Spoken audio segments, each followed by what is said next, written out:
বাংলাদেশ বেতার রাজশাহী। সময় এখন স্থানীয় বুলেটিনের। আসসালামু আলাইকুম। বাংলাদেশ বেতার রাজশাহী স্থানীয় সংবাদ পড়ছি নিশাতারা। রাজশাহী বিশ্ববিদ্যালয় কেন্দ্রীয় ছাত্র সংসদ নির্বাচনে মনোনয়নপত্র যাচাই বাছাই শেষে আজ প্রার্থীদের প্রাথমিক তালিকা প্রকাশ করা হবে।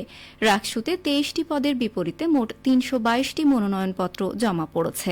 অন্যদিকে হল সংসদে 15টি পদে 17টি, আবাসিক হলে 603টি মনোনয়নপত্র জমা পড়েছে। এছাড়া সিনেটে ছাত্র প্রতিনিধির 5টি পদের বিপরীতে মনোনয়নপত্র জমা দিয়েছেন 62 জন।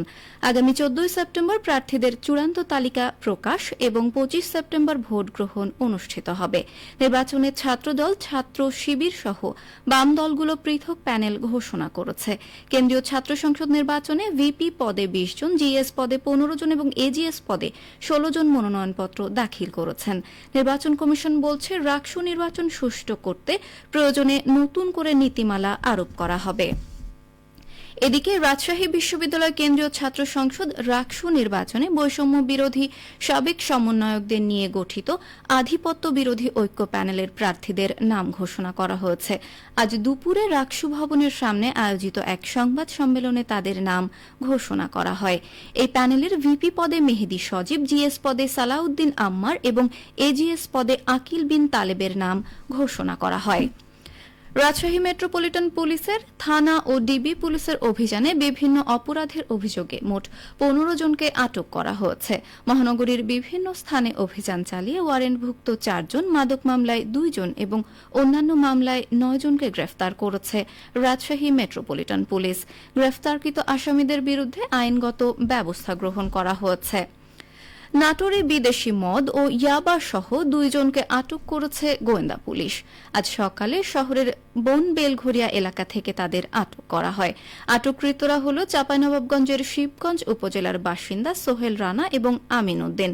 নাটোরের পুলিশ সুপার তারিকুল ইসলাম বিষয়টি নিশ্চিত করে জানান, গোয়েন্দা তথ্যের ভিত্তিতে চেকপোস্ট বসিয়ে একটি যাত্রীবাহী বাসে তল্লাশি চালানো হয়। এ সময় 40 বোতল বিদেশি মদ সহ সোহেল রানাকে এবং 200 পিচ ইয়াবা সহ আমিনকে আটক করা হয়। পরে মাদকদ্রব্য নিয়ন্ত্রণ আইনে মামলা দিয়ে তাদের সদর থানায় হস্তান্তর করা হয়। নওগাঁর সাপাহার উপজেলার ঐতিহাসিক জবই বিলের পরিবেশ ও পাখির আবাসস্থল বৃদ্ধি এবং পর্যটকদের নির্মল ছায়া প্রদানের লক্ষ্যে বৃক্ষরোপণ করা হয়েছে। জবই বিল জীববৈচিত্র্য সংরক্ষণ ও সমাজ কল্যাণ সংস্থার উদ্যোগে এই কর্মসূচির উদ্বোধন করেন সাপাহার থানার ওসি আব্দুল আজিজ। এ সময় জবই বিলের গোপালপুর সহ গুরুত্বপূর্ণ স্থানে কয়েকশো গাছের চারা রোপণ করা হয়। আয়োজকরা জানান, জীববৈচিত্র্য সংরক্ষণে বিভিন্ন কর্মসূচি বাস্তবায়নের পাশাপাশি জবই বিল জীববৈচিত্র্য সংরক্ষণ ও সমাজ কল্যাণ সংস্থা প্রতি বছর ধারাবাহিকভাবে বৃক্ষরোপণ করে আসছে। নওগাঁ জেলায় চলতি মৌসুমে 58,695 হেক্টর জমিতে আউশ ধানের আবাদ হয়েছে। পাকা ফসল কেটে ঘরে তুলেছেন চাষিরা। কৃষি বিভাগ জানিয়েছে, উৎপাদন ভালো হওয়ায় নতুন রেকর্ড তৈরি হয়েছে। এ নিয়ে এখন শুনুন একটি বিশেষ প্রতিবেদন। আউশের ফলন কৃষকের ঘরে যেন আশীর্বাদ হয়ে আসে। চলতি মৌসুমে নওগাঁ জেলায় প্রায় 90% পাকা ধান ঘরে তুলেছেন চাষিরা। ফলনে খুশি কৃষক। ফলন ভালো হচ্ছে, তাতে অনেক খুশি। ধান বর্তমানে ভালোই এখন তো এই যে মনে করেন বেচনো 1000, 20, 30, 40 20 মন করে এরকম হচ্ছে। এর আগে মনে করো যে এক ফসল উঠে গেছে, যা হচ্ছে যথেষ্ট পরিমাণ আর কি। উৎপাদন খরচ কম হয়েছে, ভালো ফলন ও দাম পেয়ে চাষিরা লাভবান হচ্ছেন বলছেন কৃষি সম্প্রসারণ অধিদপ্তরের উপপরিচালক আবুল কালাম আজাদ। বিগত মে, জুন, জুলাই এবং আগস্ট মাসে পর্যাপ্ত বৃষ্টিপাত হওয়ার কারণে এই ধান উৎপাদনে কৃষকদের তেমন সেচ খরচ হয়নি এবং কম ম্যানেজমেন্টে এবং সেচের পানি ব্যবহার না করে স্বল্প ব্যয়ে এই ধানটা উৎপাদন করতে সক্ষম হয়েছে।